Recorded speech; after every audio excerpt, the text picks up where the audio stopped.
Tout s'est refermé autour du Sahel en quelques mois. Retrait militaire, avoirs gelés et isolement diplomatique ont remplacé la présence étrangère directe par une pression diffuse, plus discrète mais structurellement plus contraignante. Que signifie réellement cette bascule pour la sécurité, les ressources et la stabilité, et pourquoi le pari porté par Ibrahim Traoré dépasse largement le Burkina Faso lui-même? Un test de souveraineté sous contrainte prolongée. Ce récit ne promet ni victoire rapide ni échec programmé. Il propose autre chose, comprendre ce que coûte réellement une rupture stratégique lorsqu'elle s'exerce sous pression permanente, sans filet diplomatique ni marge financière confortable. Pour le public, l'enjeu est concret. Saisir comment des décisions prises au sommet peuvent remodeler la sécurité quotidienne, la circulation des ressources et la stabilité à moyen terme, bien au-delà des discours officiels. Dans le cas du Burkina Faso, cette dynamique n'est pas abstraite. Elle affecte la capacité de l'État à financer la sécurité, à négocier ses partenariats et à répondre aux attentes sociales dans un contexte d'isolement croissant. Les choix opérés aujourd'hui conditionnent non seulement l'équilibre interne, mais aussi la position régionale à venir. Au centre de cette séquence, Ibrahim Traoré n'est pas présenté comme un symbole héroïque, mais comme un point de convergence des tensions, espoir populaire, contraintes matérielles et pressions extérieures. Comprendre cette trajectoire, c'est évaluer un pari risqué dont les effets dépassent largement un seul pays. En moins de 3 ans, trois capitales sahéliennes ont rompu avec un dispositif sécuritaire présenté pendant des décennies comme intangible.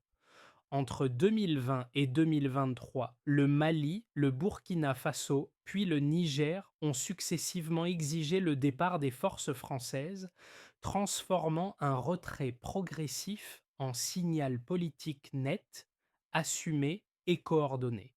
Ce basculement n'est pas né d'un vide stratégique. Pendant des années, la présence militaire occidentale a été justifiée par la lutte contre le terrorisme et la stabilisation régionale.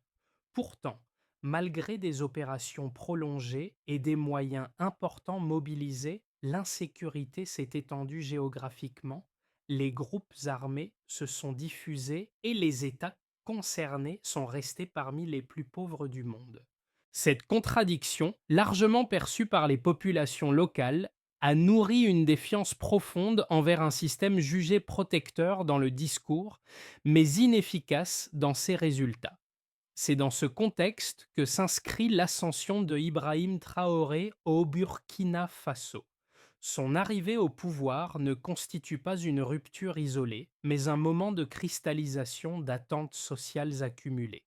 La promesse centrale est simple: reprendre le contrôle direct de la sécurité nationale sans délégation à des partenaires extérieurs dont la légitimité est désormais contestée. Cette logique repose moins sur l'assurance d'un succès immédiat que sur le rejet d'un modèle perçu comme structurellement défaillant. Cependant, la réponse occidentale ne s'est pas limitée à un départ militaire. Autour du Sahel, un réseau discret s'est densifié. Accords de partage de renseignements, bases et centres de formation installés chez des pays voisins, mécanismes de pression économique et diplomatique. Il ne s'agit pas d'une invasion visible, mais d'un encerclement fonctionnel destiné à surveiller, contenir et, si nécessaire, peser sur les trajectoires politiques des États dissidents. Ainsi se dessine le cœur du paradoxe sahélien. Les États ont gagné une marge de manœuvre symbolique en expulsant des troupes étrangères, mais se retrouvent confrontés à une pression multiforme qui dépasse largement leurs frontières.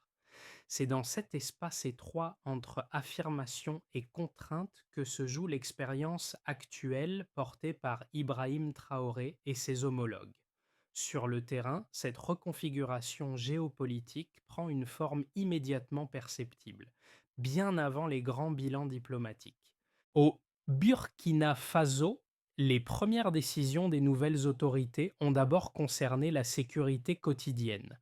Réorganisation des forces armées, intensification du recrutement et recentrage du discours sur une défense assumée localement ont marqué une rupture visible avec les pratiques antérieures. Pour une partie de la population, ces signaux ont été interprétés comme une reprise de contrôle, même si les résultats restent inégaux et fragiles selon les zones. Dans ce cadre, Ibrahim Traoré fonctionne comme un personnage guide, non pas une figure héroïque, mais un point de convergence. Jeune officier propulsé au sommet de l'État, il concentre à la fois l'espoir d'un changement de méthode et la crainte d'une dérive autoritaire. Ses prises de parole mettent en avant une souveraineté définie de manière opérationnelle, décider, prioriser et assumer les conséquences, plutôt que déléguer sans maîtrise réelle. Cette rhétorique trouve un écho particulier auprès de populations lassées de promesses sécuritaires non tenues. Un premier effet concret apparaît également sur le plan économique. La révision annoncée de certains contrats miniers et le contrôle accru de l'or artisanal visent à montrer que la rupture ne concerne pas uniquement les uniformes, mais aussi la circulation de la richesse. Ces gestes restent limités dans leur portée immédiate, mais leur valeur symbolique est forte. Ils signalent une volonté de peser davantage sur des secteurs longtemps dominés par des intermédiaires extérieurs.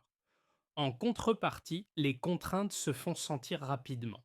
Restrictions financières, suspension de certaines aides et incertitudes diplomatiques compliquent la gestion quotidienne de l'État et des acteurs économiques locaux. Le contraste est net, une affirmation politique renforcée, mais une marge de manœuvre matérielle encore étroite. La souveraineté devient visible, mais elle reste coûteuse. Avant la rupture, le dispositif sécuritaire régional semblait figé. Les forces étrangères occupaient d'une des bases permanentes. Les partenariats militaires étaient d'être reconduits mécaniquement et les mécanismes d'aide fonctionnaient selon des routines établies depuis des années. Puis, en quelques décisions successives, ce cadre a été désactivé. Entre 2022 et 2023, le Mali d'abord, le Burkina Faso ensuite, puis le Niger ont notifié officiellement le départ des forces françaises. Ce qui devait être un retrait progressif s'est transformé en signal politique clair, assumé et public. La phase d'activation est rapide. Les bases ferment, les convois quittent les capitales et les symboles d'une coopération longtemps présentée comme intangible disparaissent presque du jour au lendemain. Au Burkina Faso, Ibrahim Traoré s'inscrit pleinement dans cette dynamique en affirmant que la sécurité ne peut être sous-traitée sans perte de souveraineté. Le message est simple: reprendre la responsabilité directe, même si cela implique une période de vulnérabilité accrue. Cette rupture n'est pas improvisée. Elle s'appuie sur une lecture critique d'années d'opérations jugées inefficaces au regard de leurs objectifs affichés. Vient ensuite le moment du pic de tension. Le retrait militaire ne signifie pas un désengagement occidental global, mais un déplacement du centre de gravité. Paris et ses alliés renforcent leur coopération sécuritaire avec les pays voisins du Sahel, développent des centres de formation et approfondissent le partage de renseignements. La pression ne s'exerce plus depuis l'intérieur des frontières, mais depuis l'extérieur, de manière plus diffuse. Dans le même temps, les États sahéliens, désormais regroupés au sein de l'Alliance des États du Sahel, annoncent une coordination accrue de leur politique de défense et explorent activement des partenariats alternatifs. C'est à ce stade que s'opère un basculement stratégique visible. La Russie fournit des instructeurs et du matériel, tandis que la Chine mise sur les infrastructures et la connectivité. Pour Ibrahim Traoré, ce repositionnement vise à démontrer qu'il existe des options en dehors du cadre occidental traditionnel. Toutefois, ces choix suscitent une méfiance accrue sur la scène internationale. Les répliques ne tardent pas. Gel d'avoirs, suspension de certaines aides et accès plus incertain aux mécanismes financiers internationaux. Ces mesures, souvent présentées comme techniques ou procédurales, produisent un effet cumulatif sur des économies déjà fragiles. La phase de résonance s'installe alors. À l'intérieur des pays concernés, la population observe une double réalité. D'un côté, une fierté liée à l'affirmation politique et à la rupture symbolique avec l'ordre ancien. De l'autre, des difficultés matérielles accrues et une insécurité persistante dans plusieurs régions. Chaque décision est scrutée à la fois comme un acte de résistance et comme un risque supplémentaire. Ibrahim Traoré et ses homologues doivent qu'il est composé avec cette tension permanente, où l'élan initial se heurte rapidement aux contraintes structurelles. Cette séquence révèle une constante. La rupture avec l'ordre ancien n'est ni instantanée ni indolore. Elle déclenche une chaîne d'événements où chaque gain symbolique entraîne des coûts concrets et où la souveraineté proclamée se mesure moins à l'acte fondateur qu'à la capacité de tenir dans la durée sous pression continue. Avant les ruptures successives, le modèle sécuritaire sahélien reposait sur une équation largement admise. Une présence militaire étrangère massive devait produire une amélioration mesurable de la sécurité et de la stabilité. Après les retraits, l'équation est reformulée par les autorités locales. La situation n'a pas empiré par rapport à un dispositif jugé déjà inefficace, mais le contrôle des décisions a changé de main. Cette bascule constitue le point de départ de la lecture chiffrée mise en avant par les dirigeants actuels, dont Ibrahim Traoré au Burkina Faso. D'abord, la sécurité elle-même. Pendant des années, les opérations antiterroristes internationales ont été associées à des moyens considérables et à des promesses de réduction durable des violences. Le constat dressé aujourd'hui par les autorités sahéliennes est plus nuancé. Les attaques n'ont pas disparu après les départs, mais elles ne s'étaient pas non plus résorbées sous l'ancien dispositif. La comparaison avant-après sert ici moins à démontrer un succès immédiat qu'à établir un point de rupture logique. Le message est clair. Si les résultats étaient insuffisants malgré une présence étrangère prolongée, le maintien du même modèle ne garantissait pas une amélioration future. L'idée clé est la suivante. Changer de contrôle n'aggrave pas mécaniquement une situation déjà dégradée. Ensuite, l'économie des ressources. Dans la région, certains flux symbolisent, depuis longtemps, le décalage entre richesse extraite et pauvreté persistante. Au Niger, l'uranium exporté alimente des infrastructures énergétiques étrangères alors que le pays reste classé parmi les plus pauvres. Au Burkina Faso, l'or artisanal a longtemps été capté par des réseaux intermédiaires peu visibles. Les autorités actuelles mettent en avant une évolution mesurée. L'objectif n'est pas d'augmenter brutalement les volumes, mais de modifier la répartition de la valeur afin que l'État capte une part plus identifiable des revenus. Autrement dit, une hausse modeste de la part captée peut avoir un impact budgétaire supérieur à une augmentation risquée de la production. Enfin, la structure des alliances. Avant 2020, l'architecture sécuritaire reposait presque exclusivement sur des partenaires occidentaux. Après les ruptures, cette dépendance unique est remplacée par une diversification. La Russie intervient par la formation et l'équipement, la Chine par les infrastructures et la connectivité. Ce changement ne se mesure pas uniquement en montant financier, mais en variété d'options disponibles. Pour Ibrahim Traoré, réduire la dépendance à un seul acteur équivaut à diminuer le risque politique global, même si les nouvelles relations comportent leurs propres limites. L'effet recherché est simple, introduire une concurrence entre modèles pour renforcer la capacité de négociation. Pris ensemble, ces indicateurs dessinent une trajectoire avant-après cohérente dans le discours officiel. Avant, un système stable en apparence, mais jugé inefficace selon ses propres objectifs. Après, une série de choix plus risqués, assumés comme tels, mais alignés avec une reprise de contrôle décisionnel. Les preuves quantitatives restent incomplètes et parfois indirectes, mais elles structurent un raisonnement central. Accepter une phase de turbulence mesurable plutôt que prolonger un modèle coûteux sans perspective claire d'amélioration. Les critiques de la trajectoire sahélienne avancent d'abord un argument sécuritaire direct. Selon cette lecture, rompre avec des partenaires militaires expérimentés affaiblit immédiatement la capacité de lutte contre les groupes armés dans une région marquée par des frontières poreuses et des menaces transnationales.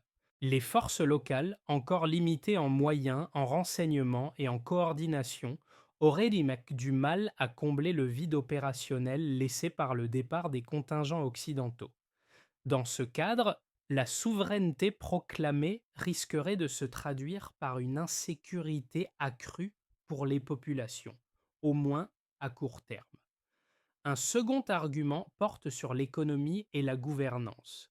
L'isolement diplomatique, la suspension de certaines aides et la méfiance des investisseurs sont présentés comme des coûts immédiats qui fragilisent des États déjà vulnérables. Les détracteurs estiment que la diversification des partenariats vers la Russie ou la Chine ne garantit ni transparence ni développement durable et pourrait simplement remplacer une dépendance par une autre. À leurs yeux, la rupture brutale accroît aussi le risque d'un repli autoritaire, où la rhétorique de la souveraineté masquerait des difficultés internes non résolues. Ces critiques sont prises au sérieux par les autorités sahéliennes, mais elles appellent une contre-lecture structurée. Sur le plan sécuritaire, la réponse centrale consiste à rappeler que la présence étrangère n'a pas empêché l'expansion des violences malgré des années d'opérations et de ressources engagées. Le changement n'est donc pas présenté comme une dégradation volontaire, mais comme une tentative de sortir d'un statu quo jugé inefficace. En reprenant le contrôle direct, les États assument le risque mais aussi la responsabilité politique, ce qui modifie les incitations internes à produire des résultats. Sur le plan économique, l'argument n'est pas que les nouveaux partenaires seraient idéaux, mais qu'ils élargissent le champ des possibles. Pour Ibrahim Traoré, l'enjeu central réside dans la capacité de négocier. Tant que les options étaient de limiter, les termes ont resté largement imposés. La diversification, même imparfaite, introduit une concurrence entre acteurs et redonne un levier aux États sahéliens. Cette logique n'élimine pas les dangers soulignés par les critiques, mais elle explique pourquoi les autorités préfèrent un risque assumé à une dépendance prolongée perçue comme structurellement bloquante. À mi-parcours, un déplacement devient évident.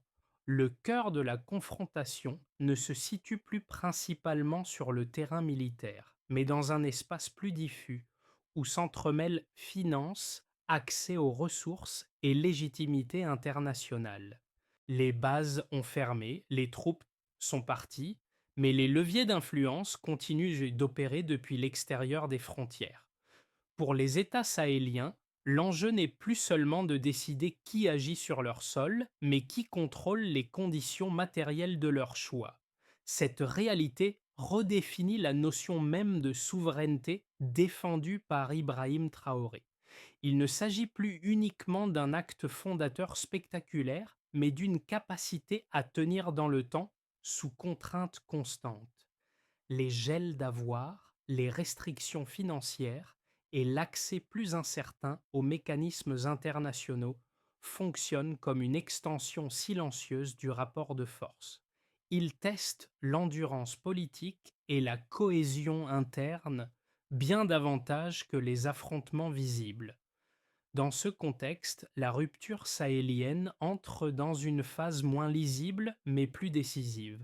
La pression n'impose pas une capitulation immédiate, elle use progressivement les marges de manœuvre. Chaque arbitrage budgétaire, chaque retard de financement et chaque tension diplomatique devient une épreuve cumulative. Le pari n'est donc plus seulement de rompre, mais de durer. C'est ici que se referme la question ouverte au début du récit.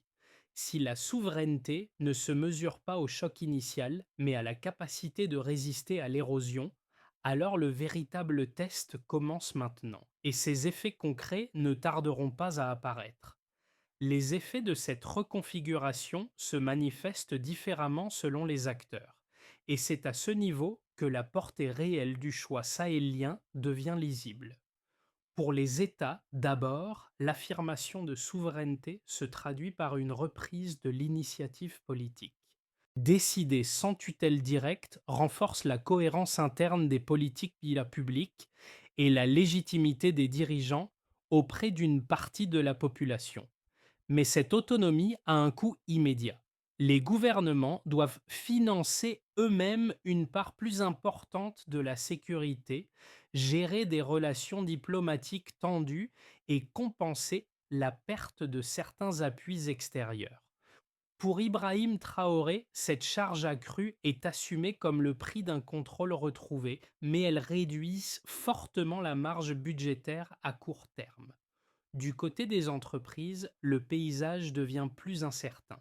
Les révisions de contrats miniers, la surveillance renforcée de l'or artisanal et les discours sur la captation nationale de la valeur modifient les règles du jeu. Certaines sociétés perçoivent un risque juridique et financier accru, notamment en l'absence de garanties internationales solides. D'autres y voient une opportunité de renégociation dans un cadre plus lisible où les priorités de l'État sont clairement affichées. À court terme, l'investissement tend à ralentir faute de visibilité. À moyen terme, la diversification des partenaires pourrait toutefois ouvrir de nouveaux circuits économiques, moins dépendants d'un seul pôle d'influence. Pour les populations, l'impact est profondément ambivalent.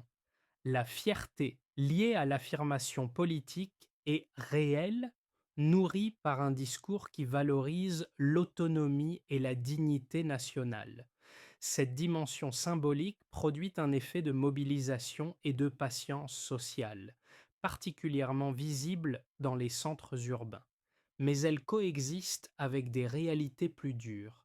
Inflation, accès restreint à certains financements internationaux et persistance de l'insécurité dans plusieurs zones rurales pèsent sur le quotidien.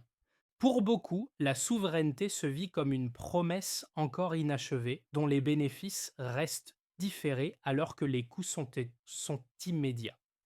À l'échelle régionale, enfin, les voisins observent avec attention. Certains renforcent leurs liens sécuritaires avec les puissances occidentales par prudence ou opportunisme. D'autres testent discrètement des marges d'autonomie sans aller jusqu'à la rupture frontale. Le Sahel devient ainsi un point de référence positif ou négatif dans les calculs stratégiques africains. Si l'expérience portée par Ibrahim Traoré et ses homologues tient dans la durée, elle pourrait inspirer des ajustements ailleurs. Si elle échoue, elle servira de mise en garde. Ces conséquences croisées montrent une chose essentielle. La rupture sahélienne ne produit pas d'effets uniformes ni immédiats. Elle redistribue les contraintes, les risques et les opportunités en exposant chaque acteur à un arbitrage différent entre autonomie politique et coûts matériels. À ce stade, la trajectoire sahélienne ne se prête pas à une prédiction unique, mais à une lecture par scénario. Le premier, souvent qualifié de scénario central, repose sur une stabilisation sous tension. Les États membres de l'Alliance des États du Sahel maintiennent leur ligne politique, coordonnent davantage leurs dispositifs de sécurité et absorbent progressivement les effets des pressions économiques. Les partenariats alternatifs fournissent une continuité minimale sans transformation spectaculaire. La croissance reste contrainte, l'insécurité persiste par poche mais l'appareil d'État tient. Dans ce cadre, la souveraineté défendue par Ibrahim Traoré ne génère pas de dividendes rapides, mais elle empêche un retour explicite à l'ordre ancien. Le pari est celui de l'endurance. Le deuxième scénario, plus optimiste, suppose une convergence de facteurs favorables. La coordination régionale s'améliore, les chaînes d'approvisionnement intra-sahéliennes gagnent en fluidité et certains investissements ciblés produisent des effets visibles. Les autorités parviennent à capter une part plus élevée des revenus miniers, allégeant partiellement la contrainte budgétaire. Sur le plan sécuritaire, les forces locales gagnent en efficacité relative, réduisant la pression dans des zones clés sans pour autant éliminer les menaces. À l'international, le discours de rupture perd de sa charge conflictuelle au profit d'une reconnaissance plus pragmatique. Dans cette hypothèse, la souveraineté cesse d'être défensive pour devenir progressivement fonctionnelle. Le troisième scénario, dégradé, met en lumière les fragilités du projet. L'accumulation des sanctions, l'assèchement financier et les difficultés logistiques affaiblissent les capacités étatiques. Les tensions internes s'exacerbent, l'insécurité progresse et la promesse de contrôle national s'érode face aux contraintes quotidiennes. Les autorités sont alors contraintes de composer à partir d'une position affaiblie, en renégociant sous pression ou en acceptant des compromis qui vident la rupture initiale de sa substance. La souveraineté proclamée survit dans le discours, mais recule dans la pratique. Ces scénarios ne sont pas des prédictions, mais des cadres de lecture. La décision clé n'est pas de choisir une issue idéale, mais de gérer la trajectoire. Une recommandation méthodologique s'impose. Évaluer chaque choix non seulement à l'aune de ses gains immédiats, mais aussi de sa capacité à préserver des options futures dans un environnement durablement contraint. Pour le spectateur, cette séquence sahélienne n'est pas seulement un débat de chancellerie lointaine. Elle renvoie à des questions concrètes sur la manière dont des États fragiles tentent de reprendre la main face à des rapports de force hérités. Les effets ne se lisent pas uniquement à l'échelle des gouvernements, mais aussi dans les choix quotidiens qui touchent différents groupes sociaux. Pour une première catégorie d'acteurs, notamment les jeunes urbains et les fonctionnaires, l'affirmation politique portée par Ibrahim Traoré produit un sentiment de reconnaissance. Voir des dirigeants assumer ouvertement les coûts d'une rupture, plutôt que de promettre une stabilité illusoire, nourrit une forme de patience sociale. Cette adhésion reste toutefois conditionnée à des signes tangibles, même modestes, comme la continuité des services publics ou le paiement régulier des salaires. Pour une deuxième catégorie, composée d'entrepreneurs locaux et d'acteurs économiques intermédiaires, la situation est plus ambivalente. L'incertitude réglementaire et diplomatique complique la planification, mais elle ouvre aussi des espaces de renégociation. Certains y perçoivent une contrainte paralysante, d'autres d'une opportunité de redéfinir les règles dans un cadre plus lisible à moyen terme. Enfin, pour les populations rurales directement exposées à l'insécurité, la souveraineté reste une notion abstraite tant que la protection concrète ne s'améliore pas. C'est à ce niveau que l'écart entre discours et vécu est le plus sensible. Sans progrès perceptible, l'adhésion symbolique risque de s'éroder rapidement. Deux leviers modestes émergent alors. D'abord, suivre des indicateurs concrets plutôt que des slogans, sécurité effective, redistribution visible des ressources et capacité réelle de décision. Ensuite, accepter une lecture nuancée, rejeter un modèle ancien ne signifie pas adhérer aveuglément à un autre. C'est dans cet équilibre entre empathie et distance analytique que le spectateur peut situer sa propre compréhension de la trajectoire sahélienne. À ce stade du parcours, la survie politique du projet sahélien dépend moins des déclarations que d'une exécution méthodique. La première étape concerne la sécurité opérationnelle. Les autorités cherchent à consolider des forces nationales capables d'agir de manière coordonnée avec des priorités claires et des chaînes de commandement resserrées. L'objectif n'est pas d'une victoire rapide, mais une réduction progressive des zones hors contrôle. Pour Ibrahim Traoré, cette condition est structurante. Sans un minimum de sécurité, aucune réforme économique ne peut produire d'effets durables. La deuxième étape porte sur la maîtrise des ressources. Renégocier les contrats miniers, renforcer la traçabilité de l'or artisanal et améliorer la collecte fiscale vise à augmenter les recettes internes sans provoquer d'effondrement de l'activité. Le calendrier est volontairement graduel. D'abord stabiliser les flux existants, ensuite ajuster les termes, enfin réinvestir une part visible des revenus dans des services publics identifiables.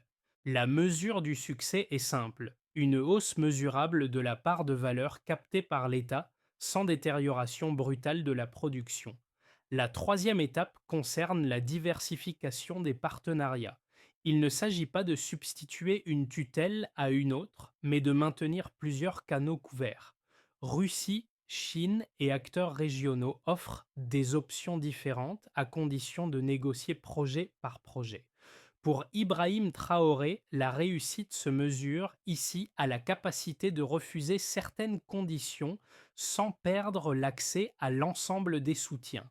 La quatrième étape touche à la légitimité interne. Communiquer sur des résultats concrets, même modestes, devient essentiel pour maintenir l'adhésion populaire. Routes réparées, salaires versés, services de base rétablis servent de preuves tangibles. Cette visibilité transforme la patience sociale en capital politique, condition nécessaire pour tenir dans la durée. Au fil du récit, un même motif s'est imposé sans jamais disparaître. La ligne tracée, puis tenue malgré la pression. Ce fil conducteur relie les premières expulsions de troupes aux renégociations de contrats, jusqu'au discours appelant à l'endurance collective. Il donne une cohérence à une trajectoire qui, vue de l'extérieur, pourrait sembler hésitante ou contradictoire. Dans ce paysage incertain, Ibrahim Traoré n'apparaît pas comme le garant d'un succès annoncé, mais comme l'incarnation d'un moment politique particulier. Un moment où le choix n'a pas été fait parce qu'il était confortable, mais parce qu'un retour en arrière était jugé plus coûteux encore. Cette posture explique la tonalité du projet, moins tournée vers la promesse que vers l'acceptation lucide de sacrifices temporaires. L'émotion ne naît pas d'un triomphe spectaculaire, mais de la tension constante entre espoir et contrainte. Chaque décision pèse, chaque concession est scrutée, chaque amélioration partielle devient un argument pour tenir un peu plus longtemps. La souveraineté, dans ce cadre, cesse d'être un instant symbolique pour devenir une épreuve prolongée. Au fond, tenir sous pression devient le message central. Ce rappel donne sens aux étapes précédentes. Il ne s'agit pas de savoir si le pari réussira rapidement, mais de comprendre pourquoi il est poursuivi malgré l'incertitude. C'est cette persistance, plus que les annonces, qui définira la portée réelle de l'expérience sahélienne. À l'issue de ce parcours, le Sahel n'apparaît plus comme une simple zone de crise, mais comme un espace où se teste une idée plus large. La possibilité de redéfinir des relations longtemps considérées comme figées. Ce qui s'y joue dépasse les frontières régionales et interroge des schémas familiers de puissance, de dépendance et de légitimité. La trajectoire incarnée par Ibrahim Traoré oblige à regarder autrement des politiques souvent évaluées à partir d'intentions affichées plutôt que de résultats observables. L'expérience en cours n'offre ni modèle clé en main, ni certitude rassurante. Elle impose au contraire une lecture patiente, attentive aux signaux faibles et aux ajustements progressifs. Sécurité effective, redistribution visible des ressources et capacité réelle de décision deviennent des repères plus utiles que les slogans ou les postures d'ailleurs symboliques. C'est dans ce suivi méthodique que se joue l'évaluation du pari sahélien. La question reste donc ouverte. Quels indicateurs vous semblent réellement décisifs pour juger si cette voie mérite d'être poursuivie ou corrigée? La stabilité mesurée, la justice économique perçue ou la préservation de marges de décision face aux pressions extérieures? Le débat ne se ferme pas ici. Il commence là où l'observation attentive remplace les certitudes rapides.